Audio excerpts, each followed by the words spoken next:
இந்த கதையோட ஸ்டார்டிங்ல குற்றால அருவியை காமிக்கிறாங்க. குற்றால அருவியில தற்பொழுது மக்கள் குளிச்சுக்கிட்டு இருக்காங்க. திடீர்னு வெள்ளம் வந்துருச்சு. இந்த வெள்ளம் வந்த உடனே மக்கள் என்ன பண்றதுன்னு தெரியாம அலறி அடிச்சுக்கிட்டு ஓடுறாங்க. இதுல ஒரு சில பேரை தண்ணி அடிச்சுட்டு போயிருச்சு. இதுல ஒரு சில பேர் வலிக்கி விழுந்துட்டாங்க. அங்க என்ன நடந்துச்சு, யார் காப்பாத்துனாங்க, ஹீரோ என்ன பண்ண போறாரு அப்படிங்கிற ஒரு கதையை சொல்ற ஒரு குட்டி வீடியோ தான் இந்த ரியல் டூரிஸ்ட் ஃபேமிலி. மறக்காம இந்த வீடியோ எண்டு வரைய பாருங்க, என்ஜாய் பண்ணுங்க. இந்த வீடியோ உங்க நண்பர்களுக்கும் ஷேர் பண்ணுங்க. கதையோட தொடக்கத்துல ஒரு குடும்பத்தை காட்டுறாங்க. அவங்க குற்றாலத்துக்கு போவதற்கு பிளான் பண்ணியிருக்காங்க. அவங்க குற்றாலத்துக்கு செல்வதற்கு தேவையான பொருட்களை எடுத்துக்கிட்டு இருக்காங்க. நைட்டு சாப்பிட்றதுக்கு என்ன, அடுத்த நாள் உடுத்துவதற்கு என்ன போன்ற பொருட்கள்லாம் எடுத்து வச்சிருக்காங்க. ரயில் மூலம் குற்றாலத்திற்கு செல்ல இவங்க திட்டமிட்டு இருக்காங்க. அதில் முதல்ல அவங்க எங்க போக போறாங்க, அதே மாதிரி அவங்க எந்த இடத்துல அறை எடுக்க போறாங்க அப்படிங்கிற விஷயத்தெல்லாம் தற்பொழுது திட்டமிட்டு இருக்காங்க. கதையின் தொடக்கத்துல காண்பித்த அந்த குடும்பத்துல மொத்தம் 5 பேர் இருக்காங்க.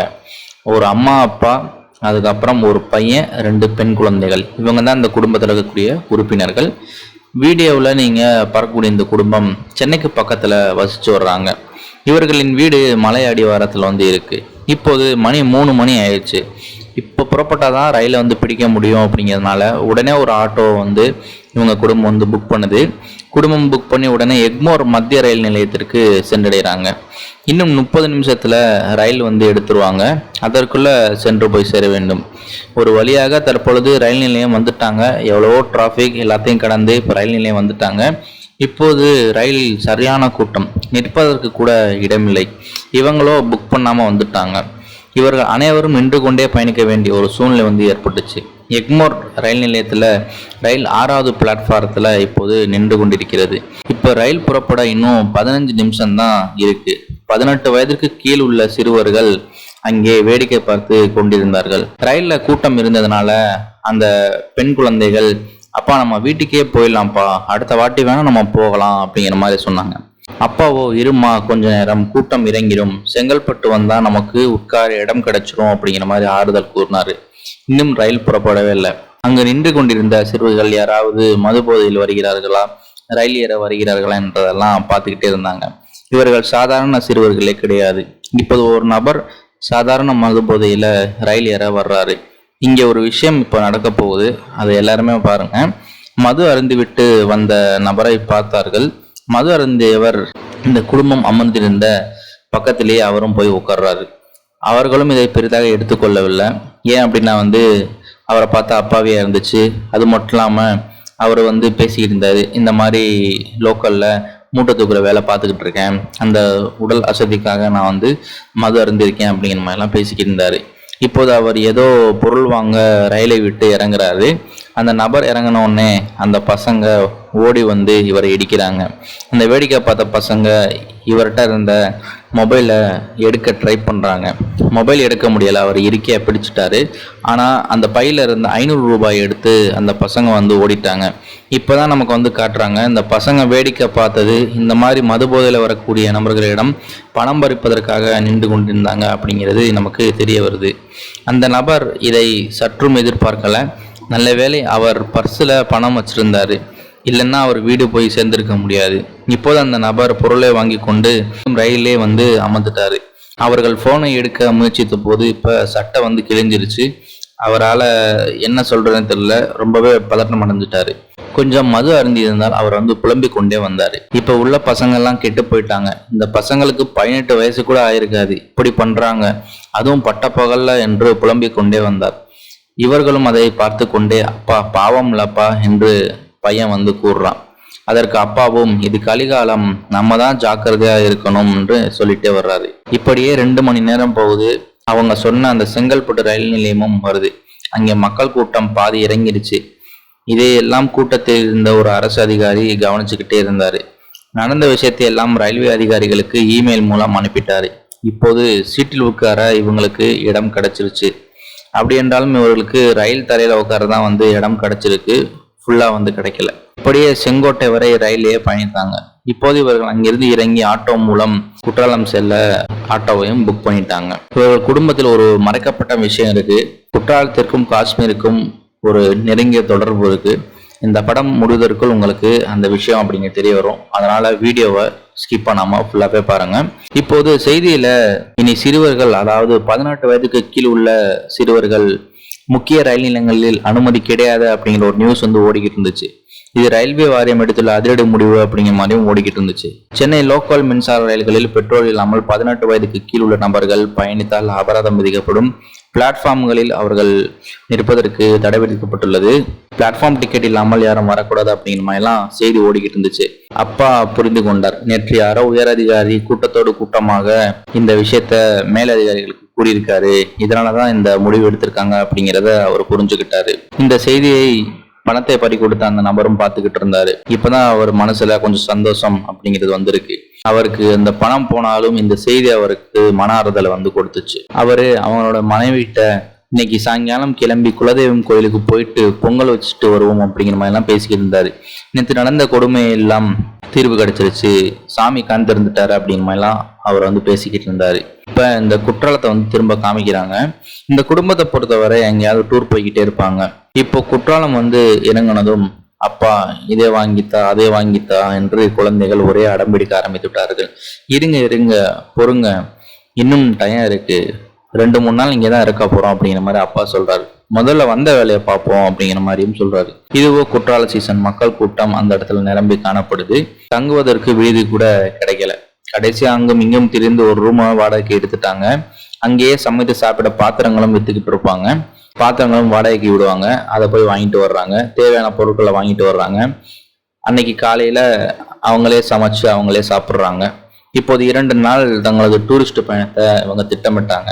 எங்கெங்கெல்லாம் போகலாம் அப்படிங்கிறலாம் திட்டமிட்டாங்க. முதல் நாள்லயே அவங்க மெயினருவில குளிக்க திட்டமிட்டு இருக்காங்க. ஏன்னா அதுதான் வந்து அவங்க தங்கியிருந்த விடுதிக்கும் அந்த அருவிக்கும் ரொம்ப பக்கமானது. சீசன் தொடங்கிய முதல் நாளிலேயே சுற்றுலா பயணிகளின் கூட்டம் அலைமோதியது.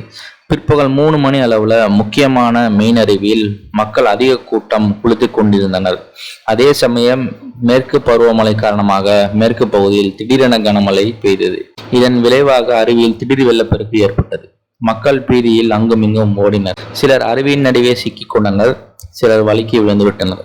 அப்போது அங்கு அருகில் இருந்த முருகன் என்ற நபர், 28 வயது நபர், தனது உயிரை பொருட்படுத்தாமல் அருவிக்குள் பாய்ந்தார். அதே மாதிரி அந்த நீர்ல விழுந்த குழந்தைகளை, பசங்களை வந்து இவர் தான் காப்பாத்தினார். ஒரு பெண்மணி தண்ணியில அடிச்சுட்டு போக பார்த்துச்சு. அந்த இடத்துல கயிறு கொடுத்து இவர் தான் வந்து காப்பாத்தினாரு. அருகில் தீயணைப்பு பாதுகாவலர்களும் நிறைய உதவிகள் வந்து செஞ்சாங்க. இங்க இருந்த எல்லாருமே தங்களால முடிஞ்ச வரை உதவி செய்து மக்களை வந்து காப்பாத்தினாங்க. முக்கியமா ஒரு சிறுவன் வெள்ளத்தில் அடித்து செல்லப்பட்ட போது முருகன் கயிற்றில் கட்டி தன் உடல் பலத்தை வைத்து இழுத்து மீட்டார். இதை பார்த்த சுற்றுலா பயணிகள் கைதட்டி பாராட்டினார்கள். இந்த குடும்பத்தை காமிக்கிறாங்க. இந்த குடும்பம் இன்னும் குளிக்க செல்லவே இல்லை, வேடிக்கை பார்த்துக்கிட்டே இருக்காங்க. இவர்கள் செல்லும் முன்னரே இந்த கொடூர சம்பவம் நடந்து விட்டது. இதனால அந்த கோர விபத்து நடந்ததை இவங்க வேடிக்கை தான் பார்க்க முடிஞ்சிச்சு, பக்கத்துல போக முடியல. இவங்க பக்கத்துல போனாங்கன்னா இவங்களும் தண்ணியில அடிச்சுட்டு போயிடும். அதனால இவங்களும் பக்கத்துல போல. இப்பதான் அப்பாவை பத்தின உண்மை வந்து சொல்றாங்க. இந்த அப்பா வந்து ஒரு இஸ்ரோ சயின்டிஸ்ட். இதற்கு என்ன தீர்வு காணலாம் என்று அவர் ஓரத்துல நின்று வேடிக்கை பார்த்துட்டே இருந்தாரு. அடுத்த நொடியே மாவட்ட ஆட்சியருக்கு மின்னஞ்சல் மூலம் தொடர்பு கொண்டு இதை அடுத்த நாளையே வெள்ளத்தை கவனிக்க அதற்கு ஒரு தீர்வும் அவர் வந்து கண்டுபிடிச்சிருக்காரு. மேல வந்து ஒரு சிசிடிவி, குற்றால அருவிக்கு மேல ஒரு சிசிடிவி பொருத்தணும். அதே மாதிரி 500 மீட்டர் தாண்டி ஒரு சென்சார் கருவி வந்து பொருத்தணும். அந்த சென்சார் கருவி என்ன அப்படிங்கிறதையும் அவர் வந்து அந்த மெயில்ல தெளிவாக வந்து குறிப்பிட்டிருந்தாரு. எடுத்துக்காட்டாக வெள்ளம் அதிகரித்தால் உடனே சைரன் மக்களுக்கு ஒலிக்கப்படும். அந்த சைரன் அடிச்ச உடனே அந்த இடத்துல இருந்து ஓடிடணும். அப்படி ஓடுனா எந்த ஒரு பிரச்சனையும் இல்லை. அப்படி ஓடலை அப்படின்னா அந்த வெள்ளத்தோட அந்த மக்கள் சிக்கிறதுக்கான வாய்ப்புகள் இருக்கு அப்படிங்கிறத அந்த இமெயில்ல தெளிவாக வந்து சொல்லியிருந்தாரு. இது எப்படி செயல்படுகிறது என்றால், வீட்டின் மாடியில் வைத்திருக்கும் வாட்டர் டேங்க் நிரம்பினா சுவிட்ச் ஆட்டோமேட்டிக்காக ஆஃப் ஆகுது இல்லையா, சேம் அதே மெத்தட்லயே கொஞ்சம் டிஃப்ரெண்டா யோசிச்சு அந்த வெள்ளம் அதிகரிச்சா அந்த சைரன் வந்து அடிக்கிற மாதிரி வந்து அவர் செட் பண்ணியிருப்பாரு. இதைத்தான் யோசிச்சு அந்த மெயில் மூலமாக மாவட்ட கலெக்டருக்கு வந்து சொல்லியிருப்பாரு. இப்போது புதிதாக மேலே சிசிடிவியும் சென்சாரும் பொருத்தப்பட்டு விட்டது. அடுத்த நாள் இரவு 8 மணிக்கு திடீரென்று அந்த சைரன் சத்தம் கேட்குது. உடனே மக்கள் அலறி அடிச்சு கொண்டு அங்கிருந்து ஓடுறாங்க. திடீர்னு இப்ப வெள்ளம் வந்துருச்சு. இந்த கண்டுபிடிப்பை கூறியது வேற யாருமே இல்லை, அந்த அப்பா தான் அந்த கண்டுபிடிப்பை வந்து கூறியிருக்காரு. அப்பா இஸ்ரோ நிறுவனத்தில் பணியாற்றுபவர் அப்படிங்கிறது நம்ம இந்த வீடியோல ஆல்ரெடி பார்த்துட்டோம். அப்பாவின் சேலை சமூக வலைதளங்கள்ல வைரலானது. 2வது நாள் மாவட்ட ஆட்சியர் அவரை நேரில் பார்த்து பாராட்டுறாரு. 2வது நாள் அவர் எருமஞ்சாவடி என்ற ஊருக்கு செல்ல திட்டமிட்டிருக்காங்க. இப்போ கலெக்டரை பார்த்து முடிச்ச உடனே இப்போ அவங்க எருமஞ்சாவடி ஆட்டோ மூலமாக புக் பண்ணி கிளம்புறாங்க. இது குற்றாலத்துக்கு அருகே இருக்கக்கூடிய ஒரு சின்ன ஊர். இங்கேயும் அருவி நன்றாக இருக்கும். இங்கும் குழந்தைகளுடன் என்ஜாய் பண்றாங்க. இங்கே மேலே உள்ள அருவிக்கு செல்ல கொஞ்சம் கரடுமுரடான பாதையை கடந்து செல்ல வேண்டியிருக்கும். இப்போ இதெல்லாம் கடந்து அவங்க அந்த அருவிக்கு போயிட்டாங்க. இப்படியே 2வது நாளும் போகுது. மதியம் சாப்பாடுக்கு அவங்க எடுத்துட்டு போயிருப்பாங்க. அதனால பிரச்சனையே இல்லை. ஏன்னா அங்கே போனா சாப்பாடு கிடைக்காது அப்படிங்கிறது அவங்களுக்கு தெரியும். அங்கே போனா பிரெட் ஆம்லெட் இந்த மாதிரி விஷயங்கள் தான் கிடைக்குமே தவிர சாப்பாடு கிடைக்காது. இப்போ குளித்து விட்டு சாப்பிட ஆரம்பிக்கிறாங்க. இப்படியே 2வது நாளும் ஃபுல்லா போகுது. இப்போது அவர்கள் மீண்டும் ஊருக்கே கிளம்ப திட்டமிட்டிருக்காங்க. இந்த கதையில வந்த 3 குழந்தைகளும் இவங்களுடைய குழந்தைகளே இல்லை. உண்மையில என்ன நடந்துச்சு அப்படிங்கிறத இப்போதான் காட்டுறாங்க. சில ஆண்டுகளுக்கு முன் காஷ்மீர்ல சுற்றுலா சென்றிருப்பாங்க. அப்போது நடந்த பயங்கரவாத தாக்குதல்ல பலரும் கொல்லப்பட்டிருப்பாங்க. அதுல தப்பிய குழந்தைகள் தான் இந்த 3வரும். 3 பேருடைய அப்பா அம்மா காதல் திருமணம் பண்ணிக்கிட்டு டூரிஸ்ட் வந்திருப்பாங்க. அவங்க ஃபேமிலியில யாருமே ஏற்றுக்கிட்டு இருக்க மாட்டாங்க. இப்படி டூரிஸ்ட் வந்திருக்க போது இந்த மாதிரி ஒரு சம்பவம் நடந்ததுனால இந்த குழந்தைகள் தற்பொழுது அனாதை ஆயிட்டாங்க. இந்த குழந்தைகளை இவங்க தான் தத்தெடுத்து வளர்த்துக்கிட்டு இருக்காங்க. ஏன்னா இவங்களும் இந்த டூரிஸ்ட்ல அவங்க போயிருப்பாங்க. இவங்க அதிர்ஷ்டவசமா அந்த தாக்குதல் தப்பிச்சிருப்பாங்க. இப்ப இந்த குழந்தைகளை இவங்க குழந்தைகளாவே பாவிச்சு வளர்த்துக்கிட்டு இருக்காங்க. இந்த இடத்துல என்ன நடந்திருக்கு அப்படிங்கிறத இன்னும் விளக்கமா காமிக்கிறாங்க. இதுல இருக்கக்கூடிய அந்த பெண் குழந்தை இருக்கு பாத்தீங்களா, அது ஸ்ரீலங்காவை சேர்ந்த குழந்தை. இன்னொரு குழந்தை கேரளாவை சேர்ந்த குழந்தை. இந்த பையன் தமிழ்நாட்டை சேர்ந்த பையன், அதுவும் இதே குற்றாலத்தை சேர்ந்தவன். இப்போது இவங்க 2வது நாள் சாப்பிட போறாங்க ஹோட்டல்ல. அப்படி ஹோட்டல்ல போகும்போது அங்கே ஒருவர் அந்த பையனை பார்த்து கொண்டே இருக்கிறார். கை காண்பித்து நம்ம பையன் மாதிரியே இருக்குல்ல என்று பேசிக் கொண்டிருக்கிறார். இப்போது அருகில் உங்க பையனா சார், இது எங்க பையனுடைய ஜாடையிலேயே இருக்கான், சின்ன வயசுல எங்க பையன் இந்த மாதிரிதான் இருப்பான் அப்படிங்கிறத அந்த வயசானவரும் சொல்றாரு. மனைவிக்கு சந்தோஷம் விட்டது. ஒருவேளை அன்று காஷ்மீரில் இருந்தவர்களின் உங்கள் பையனுடைய குழந்தையா இருக்குமோ அப்படின்னு அவங்க நினைச்சாங்க. அப்படி நினைச்சு இவங்க இப்ப கேக்குறாங்க, இந்த பையன் காஷ்மீரில் பயங்கரவாத தாக்குதலில் கொல்லப்பட்ட அந்த ஃபேமிலியில இருக்கக்கூடிய பையனான்னு கேட்டதும் அவங்களும் ஆமாம் அப்படிங்கிற மாதிரி சொல்றாங்க. மனைவிக்கு உடனே தூக்கி வாரி போட்டது போல இருந்தது. அப்பா அம்மாவுடைய ஃபேஸை பார்க்கவே இல்லை. இப்ப பையன் காஷ்மீர் நடந்த பயங்கரவாத தாக்குதல்ல பலியான ஒருவரின் குழந்தைதான் என கூறியதும், தாத்தா இவனது அப்பாவின் பெயர் சரவணன் தானே அப்படிங்கறது கேட்கிறாரு. அப்பாவும் ஆமா அப்படிங்கிற சொல்றாரு. உடனே பாட்டி கண்கள்ல தண்ணீரே வந்துருச்சு. அந்த பையனோட கன்னத்தை கிள்ளி கண்ணீர் மலையில நனைகிறார். பையனை பார்த்து எங்களிடம் வந்துடுறாயா அப்படிங்கிற மாதிரி கேட்குறாங்க. பையன் சம்மதிக்கவே இல்லை. தாத்தாவும் அழுக ஆரம்பித்து விட்டார். அன்னைக்கே நாங்கள் செத்து கொண்டிருந்தால் இப்படிலாம் நடந்திருக்குமா அப்படிங்கிறத அந்த பாட்டி சொல்றாங்க.